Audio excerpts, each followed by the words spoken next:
simple. I mean, this is very, very, very, very simple. Throwing a ball up in the air and watching what happens. It's extremely simple. But how do we describe it? How do we describe that? How do we describe the motion? So the first word that comes to mind is acceleration. The first word we might use is acceleration. So does the ball accelerate? Yes. Okay. So how can you tell? What is acceleration? How can you tell that it's accelerating? Faster and faster. All right, I'm going to... Somebody that was hit, so somebody over here. Who's answering? It started at 0, so it has to move. So, okay, that's a great way of putting it. It starts at 0 and then it's moving at some point, so there must have been a... So what are you saying? What's happening? What's changing? What is acceleration?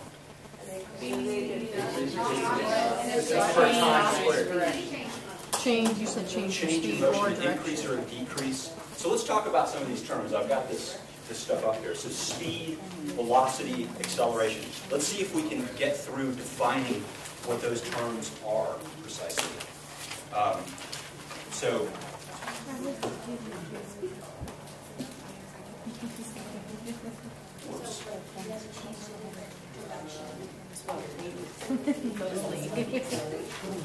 I care that you care. well, that's not so important. My PowerPoint's not so important. I didn't care to know. What is speed?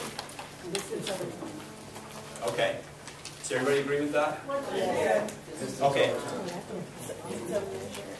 So we often use, I mean, speed is something that we commonly use, we commonly talk about speed in everyday language. Miles per hour, meters per second, feet per minute. It's a distance traveled divided by a time. Okay, so that's, I think we're all clear on that. I mean, a more formal way of putting this, I mean, I'm gonna be a little more specific here. The way that, in physics, the way we would talk about this is that it's a change in position over a change in time. It's kind of the same thing, but a little bit more precise. Okay? Are speed and velocity the same thing?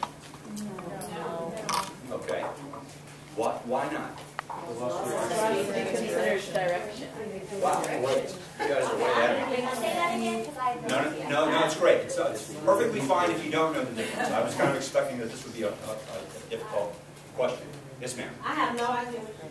Okay, let's talk about it. Everybody's talking at once, so I Yep, couldn't no, start the right answer. we're going to go through it. We're going to go through it. What I heard, what I heard was the correct thing. Okay, so I don't have this up. So speed is just a number. And I'm going to give you a fancy word you don't necessarily get. It's not something you're going to need to know. It's what we call a scalar in mathematics and in physics. A scalar is just a number. So many properties that you have.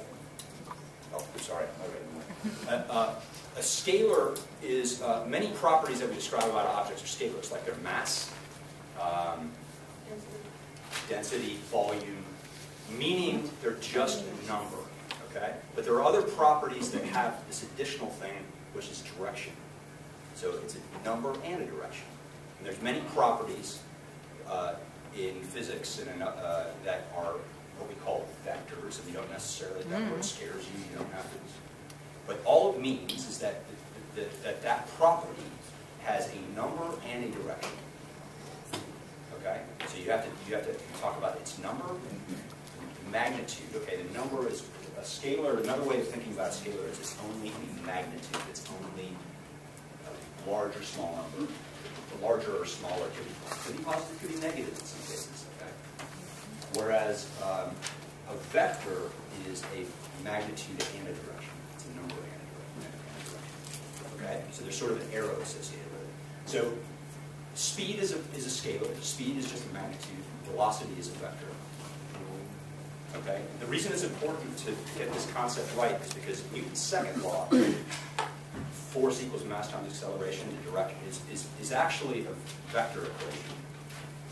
The force is a vector. Of course, force has direction. Force is also a vector. So it's got a magnitude and a direction too. So what that equation is saying is not only saying something about the magnitudes of those properties, force and acceleration. It's also telling you the direction. The direction of the acceleration is precisely the same direction as the net force. Okay?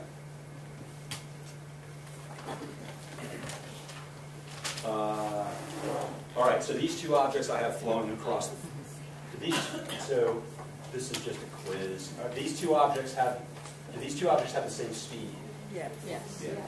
How many say yes? Yes. Same magnitude. Just go. Oh, come on. How many don't know? You guys are too good.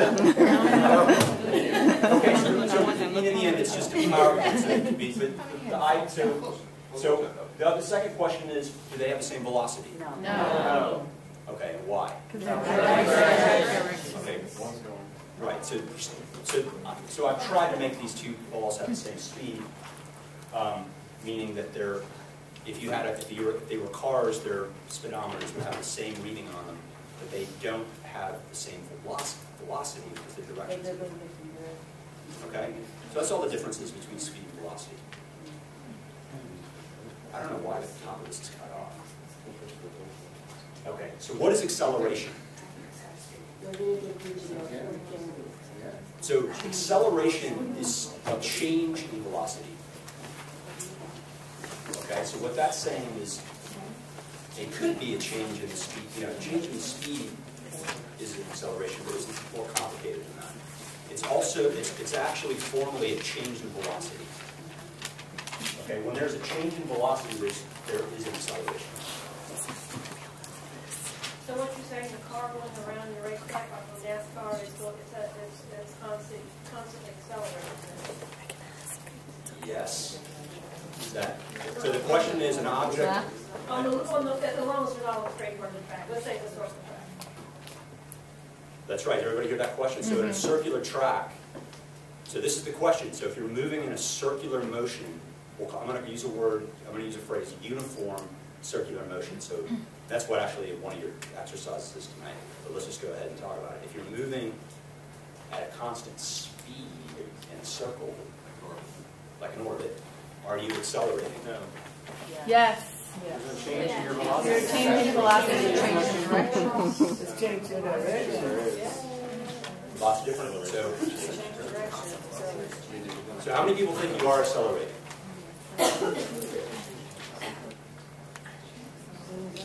How many people do not think you're accelerating? Okay, well. That's right, physics by democracy. Acceleration wins. Next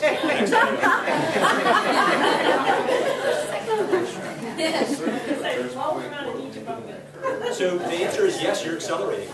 Okay, the speed is constant, but there must be a force on you to be changing that direction. Okay.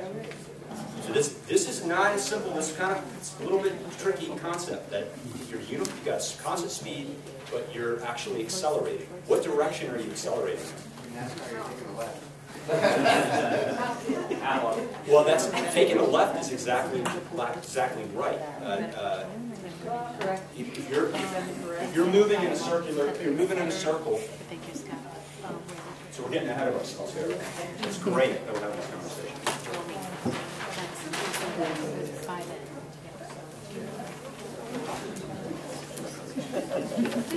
So if you're moving in a circle, what direction is the acceleration? It's constantly changing.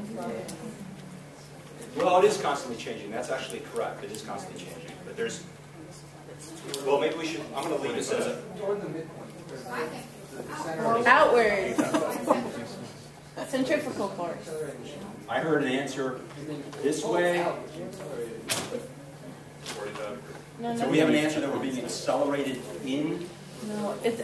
We have some answer that we're accelerating outward, 45 degrees. Which way? You mean this way or that way? Think about if you spin like a rope or whatever and there's one and it's trying to constantly get away. It's always going out. And the rope is holding it back in. I disagree, Stephen. How many people vote for A? Wait, what was A? The A is toward the center. Here we go. It's Bama. Vanna and democracy. I've done that before.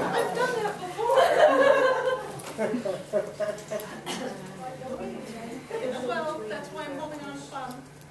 But that's not the same as a car. Why not? We're constantly fighting the wheel to turn the tires back into the center because the force is pushing out. Well, there are, I'm wrong. I think you're right in a way. I mean, there's some things that are different about the car situation. Force of tires on the track. So do you want to talk a little bit about what